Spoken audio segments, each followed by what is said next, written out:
Important and mostly repeated questions first series मैं complete करा चुकी हूँ जिसमें थे 40 क्वेश्चंस। अब हम स्टार्ट कर रहे हैं सेकंड सीरीज़ और यह है फर्स्ट पार्ट। तो फर्स्ट क्वेश्चन है ABCD is a rectangle whose diagonals meet at O। Find the value of x if OA is equal to 2x + 4 units and OD is equal to 3x + 1 unit.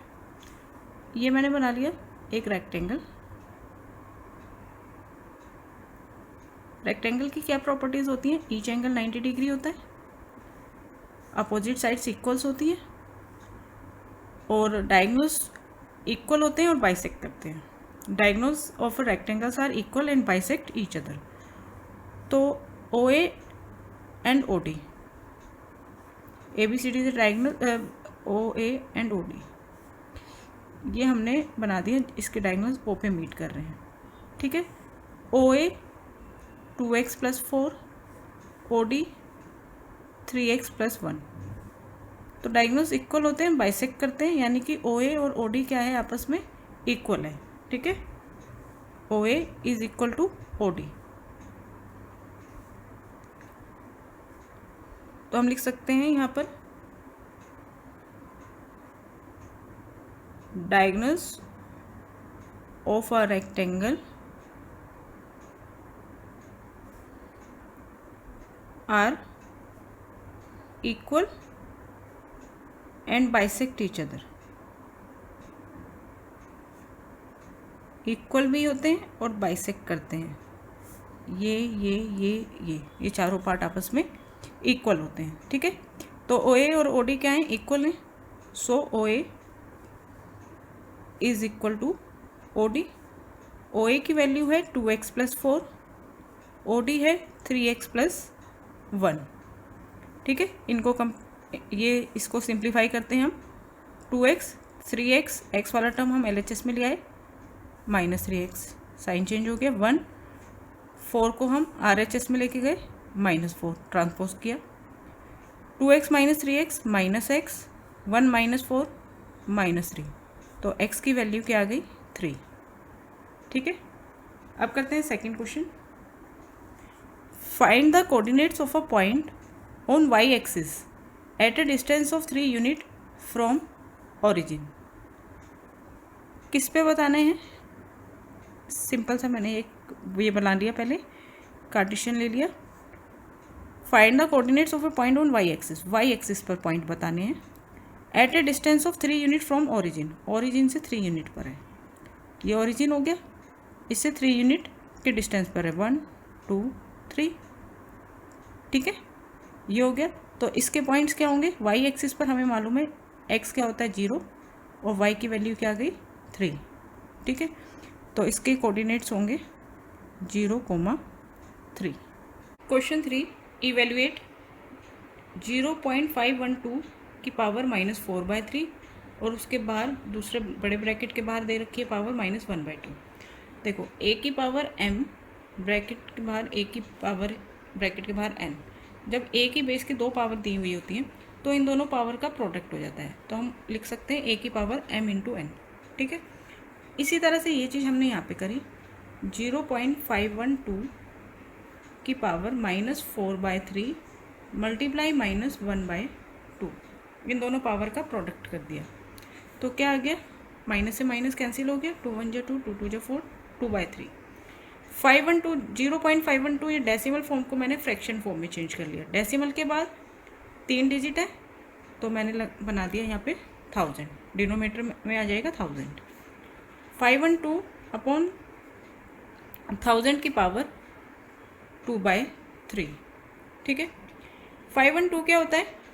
8 का cube, 8 का cube 512 होता है और 1000 10 का cube होता है, ठीक है। तो मैंने इसको लिख दिया 8 अपॉन 10 का होल क्यूब, 512 अपॉन 1000 को लिख दिया 8 अपॉन 10 का होल क्यूब। ऑलरेडी जो पावर है वो है 2/3, ठीक है। अब यहाँ 3 से ये 3 कैंसिल हो गया, 8 अपॉन 10 की पावर आ गई 2, तो 8 का स्क्वायर 64, 10 का स्क्वायर 100, ये हमारा आंसर आ गया। ये फ्रैक्शन फॉर्म में तो हम इसको चेंज कर देते हैं डेसिमल फॉर्म में। तो 64 अपॉन 100 को हम क्या लिखेंगे, 0.64। ठीक है, अब करते हैं next question. Evaluate 25 multiply a की पावर -3 अपॉन 5 की पावर -3 मल्टीप्लाई 10 मल्टीप्लाई ए की power -5 at a is equal to 2। A की वैल्यू हमें 2 गिवन है। तो पहले हम इसे थोड़ा सॉल्व कर लेते हैं। 25 को हम लिख सकते हैं 5 का स्क्वायर, ए की पावर -3, नीचे गिवन है डिनोमीटर में ए की पावर -5। जब हम किसी भी नंबर को डिनोमीटर से न्यूमरेटर में लेके जाते हैं या न्यूमरेटर से डिनोमीटर में लेके जाते हैं तो उसकी पावर का जो साइन होता है वो चेंज हो जाता है। जैसे मैं ए की पावर -5 को अगर डिनोमीटर से न्यूमरेटर में लिखूंगी तो इसकी जो पावर है -5 वो चेंज हो जाएगी, यानी कि वो +5 बन जाएगी। ठीक है, इसी तरह से मैंने 5 की पावर -3 को, ये -3 है ना, इसको भी डिनोमीटर से न्यूमरेटर में शिफ्ट किया तो इसकी पावर भी क्या हो जाएगी, प्लस हो जाएगी। तो 5 की पावर +3। ठीक है, डिनोमीटर में बचा हमारे पास केवल 10। इन दोनों को तो हमने न्यूमरेटर में ले लिया। 10 को मैंने लिखा 2 × 5। अब आगे बेस सेम है, 5 की पावर 2 × 5 की पावर 3 और बीच में मल्टीप्लाई है। तो a की पावर m मल्टीप्लाई a की पावर n। जब बेस सेम है और मल्टीप्लाई होती है तो पावर क्या हो जाती है, ऐड हो जाती है। This is law of exponent. तो 5 की पावर हो गई 2 + 3। सिमिलरली ये दोनों का भी, इन दोनों का a का भी बेस सेम है तो पावर क्या हो जाएगी, ऐड हो जाएगी, -3 + 5। तो a की पावर आ गई +5 -3 +2 और 5 की पावर आ गई 2 + 3 5 अपॉन 2 × 5। अब देखिए ये दोनों क्या है, डिवीज़न में और बेस सेम है। तो डिवीज़न में क्या रूल होता है, बेस सेम है और पावर क्या हो जाती है, फिर माइनस हो जाती है। ठीक है, बेस सेम हो तो और ये दोनों नंबर किस में हो, डिवाइड में हो तो पावर माइनस हो जाती है। तो यहाँ 5 की पावर 5 और यहाँ 5 की पावर 1, तो कितनी बचेगी, 5 की पावर 5 -1। a की पावर 2 है तो a की वैल्यू क्या दे रखी है, 2। तो 2 a की जगह मैंने 2 रख दिया, 2 की पावर 2, डिनोमीटर में बचा 2। 5 की पावर 5 -1, 5 की पावर 4 मल्टीप्लाई 2 × 2, 2 का स्क्वायर 2 × 2 अपॉन 2। इस 2 से ये 2 कैंसिल हो गया। अब हमारे पास आया 5 की पावर 4 × 2। 5 की पावर 4 को क्या लिखेंगे, 5 की पावर 4, 5 की 4 टाइम्स मल्टीप्लाई करेंगे। 5 5 जा 25, 25 5 जा 125, 125 5 जा 625, 6 to 5 मल्टीप्लाई 2, 2 5 जा 10, 2 2 जा 4 और 1 5, 2 6 जा 12, 1250। Question 5, solve the following exponential equation. इस इक्वेशन को हमें सॉल्व करना है। LHS में गिवन है 4 की पावर 2x - 1, RHS में गिवन है 8 की पावर 2x + 1। देखिए हम 4 को भी लिख सकते हैं 2 के बेस में, 8 को भी हम 2 के बेस में लिख सकते हैं। ठीक है, तो 4 को हम क्या लिख सकते हैं, 2 की पावर 2, 2 की पावर 2 और ऑलरेडी जो गिवन है पावर 2x - 1। 8 को लिख सकते हैं 2 की पावर 3, ऑलरेडी जो पावर है वो है 2x + 1। ठीक है, हमने ऐसा क्यों किया, क्योंकि हमें x की वैल्यू निकालनी है। जब भी कोई क्वेश्चन सॉल्व करनी है it means we have to find the value of x। x की वैल्यू निकालने के लिए हमारे पास LHS और RHS इक्वल होने चाहिए ताकि हम इनकी पावर को कंपेयर कर सकें। ठीक है, इसलिए हमने ये दोनों साइड बेस जो है 2 बना लिया। अब 2 की पावर हो गई 2 × 2x - 1, तो मैंने 2 के अंदर मल्टीप्लाई कर दी 4x - 2, ये हो गई। और यहाँ पे 2 की पावर हो गई 6x + 3। ठीक है, अब आप देखिए LHS और RHS base is same, we will compare power. तो हम पावर को कंपेयर करेंगे। 4x - 2 = 6x + 3। तो अब ये एक हमारी लीनियर इक्वेशन बन गई, इसको सॉल्व करते हैं। यहाँ पर 4x minus 2 is equal to 6x plus 3। x वाले टर्म मैंने LHS में ले लिए, 6x यहाँ आके माइनस 6x हो गया, 3 माइनस 2 इधर जाके प्लस 2 हो गया, 4x minus 6x minus 2x is equal to 3 plus 2 5। तो x is equal to 5 upon minus 2। अगर डिनोमिनेटर में माइनस हो तो उसको आप हमेशा न्यूमरेटर में पुट कर देंगे, ठीक है। तो हमारा आंसर आ गया -5 upon 2। Next question, question number 6। If the weight of 48 sheets of paper is 32 gram, 48 sheets paper का वेट है 32 gram, how many sheets of the same paper would weigh 2.72 kg। तो कितनी शीट्स का वेट 2.72 kg होगा। यहाँ पे ग्राम में दे रखा है और यहाँ पे केजी में दे रखा है, तो 2.72 kg को मैं ग्राम में बदल लेती हूँ, मल्टीप्लाई 1000 कर लेते हैं, कितना हो जाएगा 2720, ठीक है। डेसिमल 3 स्टेप्स राइट साइड जाएगा, तो 2720 एक जीरो पुट कर देंगे, इतने ग्राम, ठीक है। अब ये केस है डायरेक्ट वेरिएशन का, टेबल बना लेते हैं।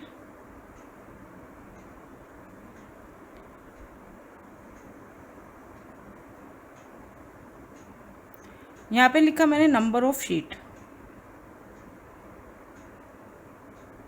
48 शीट्स, तो वेट कितना था 32। यहाँ पे लिखा मैंने वेट ऑफ शीट्स, किस में गिवन है वेट ऑफ शीट्स, ग्राम में, ठीक है, हमने ग्राम में चेंज कर लिया है। तो 48 शीट्स का वेट था 32 ग्राम, तो कितनी शीट्स हमने ले ली, लेट द शीट्स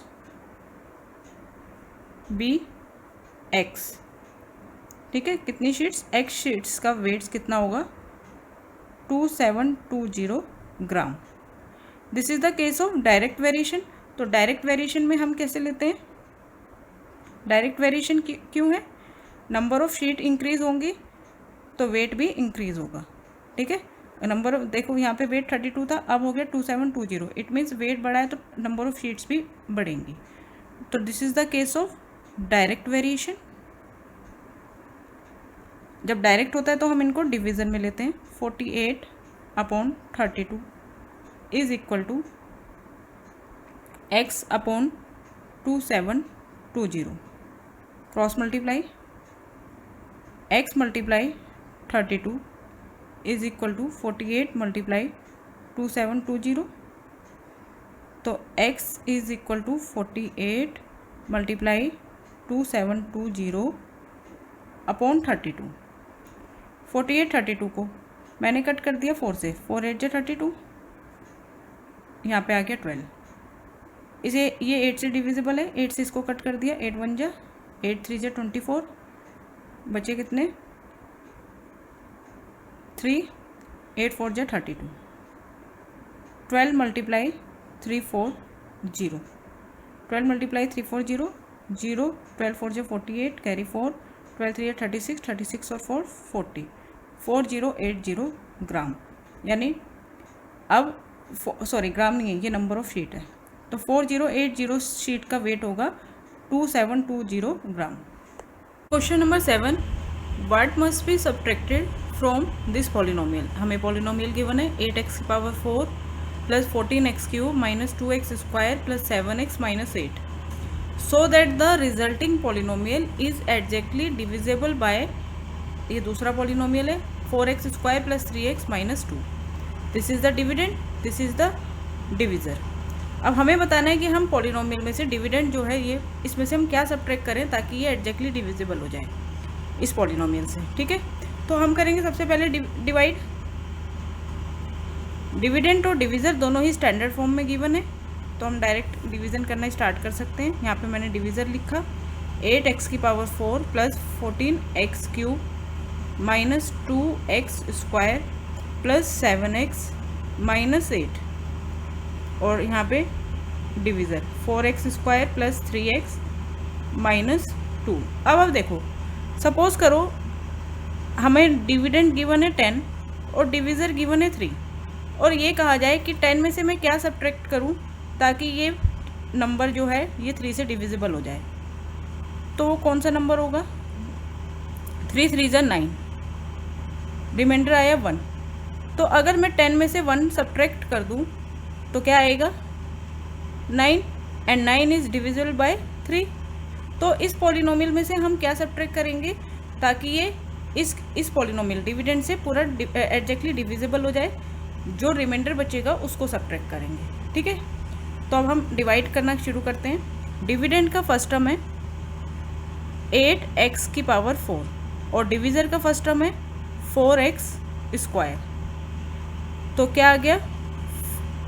4 2 जा 8, x की पावर 4 अपॉन x की पावर 2, x की पावर 2 बचेगी। बेस सेम है, डिवीज़न में पावर माइनस हो जाती है। तो हमारा क्वेश्चन आ गया 2x स्क्वायर। 2x स्क्वायर की हमने मल्टीप्लाई करनी है डिवीज़र से, 4x square plus 3x minus 2। ठीक है, तो ये आ गया 4 2 जा 8, x की पावर 4 प्लस 2 3 जा 6, x की पावर 2 और 1 3 माइनस 2 2 जा 4 x स्क्वायर। ये आ गया, इसे हमने डिविडेंड के नीचे लिख दिया। 8x की power 4 plus 6x cube minus 4x square. अब माइनस करने से पहले हम साइन चेंज करते हैं। 8x की पावर 4 माइनस 8x की power 4 cancel, plus 14x cube minus 6x cube, कितना बचेगा? 14 minus 6 8x cube, minus 4 plus minus 2 plus 4 कितना बचेगा? Plus 2x square. बाकी ये दोनों टर्म्स हमने एज इट इज़ उतार लिए।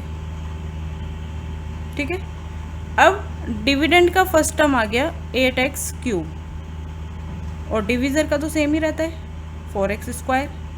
तो क्या बन गया? 4 2 जा 8 और 1x, यानी कि अब हमारा क्वेश्चन आ गया 2x की मल्टीप्लाई, क्वेश्चन की मल्टीप्लाई डिविज़र से, तो ये आ गया 4 2 जा 8 x की पावर, सॉरी यहाँ पे 2 था, 3 2 3 जा 6 x स्क्वायर, 2 2 जा 4 minus 4 x, 2 into minus 2 minus 4 x। ठीक है, डिविडेंड के नीचे लिख दिया 8x cube plus 6x square minus 4x। अब माइनस करेंगे तो साइन चेंज कर दिए पहले, 8x cube minus 8x cube cancel, plus 2 minus 6 plus 2x square minus 6x square minus 4x square plus 7x plus 4x plus 11x minus 8। ठीक है, अब हमारे डिविडेंड का फर्स्ट टर्म आ गया माइनस 4x स्क्वायर, डिविज़र का 4x square, कितना आएगा? Minus 1, x square से x स्क्वायर कैंसिल, 4 से 4 कैंसिल, माइनस 1। तो अब हमारा क्वेश्चन आ गया माइनस 1। क्वेश्चन की मल्टीप्लाई करी हमने डिविज़र से, 4x square plus 3x minus 2, तो क्या आ गया? Minus 4x square minus 3x plus 2, जब माइनस से हर नंबर की मल्टीप्लाई करी।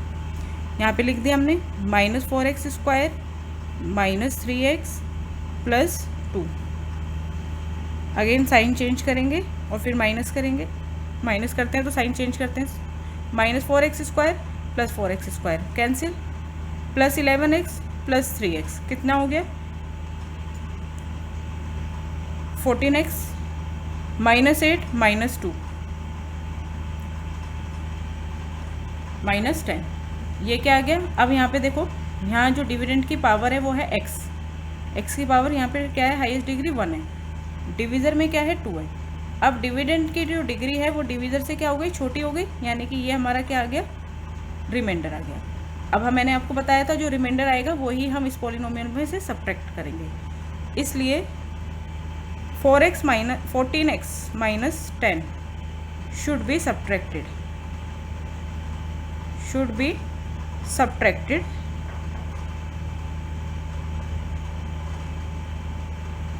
टू मेक 8x की power 4 plus 14x³ minus 2x² plus 7x minus 8 exactly divisible bye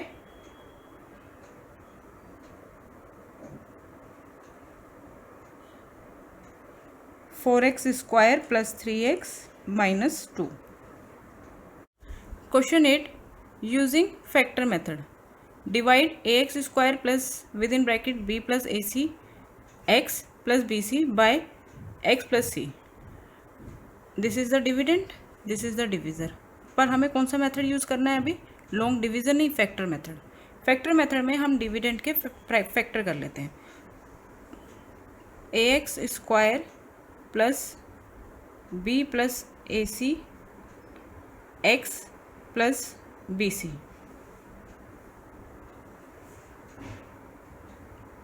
इसे डिवाइड करना है x प्लस सी से। तो डिविडेंड को हमने न्यूमरेटर में लिख लिया, डिविज़र को हमने डिनोमिनेटर में लिख लिया। ठीक है, अब जो न्यूमरेटर है उसको हम फैक्टराइज करेंगे। ax² इस x के मल्टीप्लाई कर दी मैंने अंदर, b प्लस ac ब्रैकेट में उसके बाहर x है तो इस x के अंदर मल्टीप्लाई हो गई और ब्रैकेट ओपन हो गया, तो ये बन गया acx।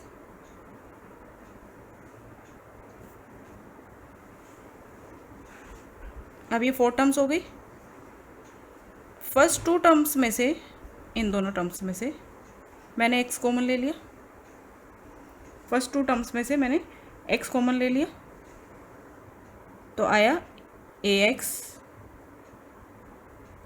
bx में से क्या बचेगा? केवल b। ठीक है, नेक्स्ट 2 टर्म में से c कॉमन ले लिया प्लस c, तो यहाँ पे क्या बचा? ax प्लस यहाँ पे b, इसे ही फैक्टराइज कहते हैं। डिनोमिनेटर एज इट इज़ चल रहा है। अब देखिए न्यूमरेटर में दोनों टर्म्स में ax plus b ax plus same है, तो हम दोबारा से ax प्लस b को कॉमन ले सकते हैं। तो अब यहाँ फर्स्ट टर्म में बचेगा x प्लस सेकेंड टर्म में बचेगा प्लस c। ठीक है, और डिनोमिनेटर x प्लस c है। अब x प्लस सी न्यूमरेटर में जो है और x प्लस सी डिनोमिनेटर में जो है, ये दोनों कैंसिल हो जाएंगे। ठीक है, और हमारा आंसर आ गया ax plus b। Question number 9, solve the following equation. किसी भी इक्वेशन का सॉल्व करने का मतलब क्या होता है कि उसमें जो वेरिएबल है, जैसे यहाँ पे x है गिवन वेरिएबल, उसकी वैल्यू फाइंड करना। ठीक है, तो हमें इस इक्वेशन को सॉल्व करना है, तो हम कैसे करेंगे? क्रॉस मल्टीप्लाई कर देते हैं।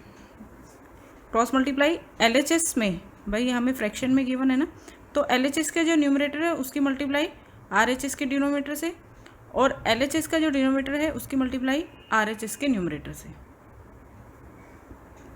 6x प्लस 7 फर्स्ट बाइनोमियल, इसकी मल्टीप्लाई 2x प्लस 5 से, और 4x प्लस 13 इसकी मल्टीप्लाई 3x प्लस 2 से। अब करते हैं मल्टीप्लाई। पहले हम फर्स्ट बाइनोमियल के फर्स्ट टर्म की पूरे सेकंड बाइनोमियल से करेंगे, फिर फर्स्ट बाइनोमियल के सेकंड टर्म की मल्टीप्लाई, अगर प्लस है तो प्लस 7 लिखेंगे, माइनस हो तो माइनस के साथ उतारेंगे, सेकंड बाइनोमियल से करेंगे। इसी तरह से LHS में RHS में फर्स्ट बाइनोमियल की फर्स्ट टर्म की मल्टीप्लाई सेकंड बाइनोमियल से, और फर्स्ट बाइनोमियल के सेकंड टर्म की मल्टीप्लाई सेकंड बाइनोमियल से। ठीक है, सबसे पहले आप ऐसे लिखेंगे, बाइनोमियल की बाइनोमियल से जब भी मल्टीप्लाई हो तो आप ऐसे लिखेंगे। अब करते हैं 6x multiply 2x 12x square, 6x plus multiply 5 6 5 जा 30 30x, 7 into 2x 14x plus 7 into 5 35, 4x multiply 3x 12x square, 4x into 2 8x plus 13 into 3x 39x plus 13 into 2 26। LHS और RHS में जो टर्म सेम होती हैं वो cancel हो जाती हैं। देखो 12x स्क्वायर 12x स्क्वायर दोनों टर्म सेम है, इन्हें कैंसिल कर दो। ठीक है, अब LHS में 30x प्लस 14x दोनों लाइक टर्म है, ऐड कर दिया 44x प्लस 35। RHS में 39x प्लस 8x 39 और 8 47x प्लस 26। बिल्कुल सिंपल हो गई। इसके आगे यहाँ पे करती हूँ मैं 44x plus 35 is equal to 47x plus 26। अब x वाले टर्म हम LHS में ले लेते हैं, तो 47x RHS से LHS में आया माइनस 47x, 26 प्लस 35 RHS में गया माइनस 35। ठीक है, साइन चेंज हो जाते हैं, प्लस माइनस में हो जाता है, माइनस प्लस में, मल्टीप्लाई डिवाइड, डिवाइड मल्टीप्लाई में। 44x minus 47x minus 3x, 26 minus 35 minus 9, minus से minus cancel, x is equal to 9/3। तो x की वैल्यू हमने फाइंड करी 3।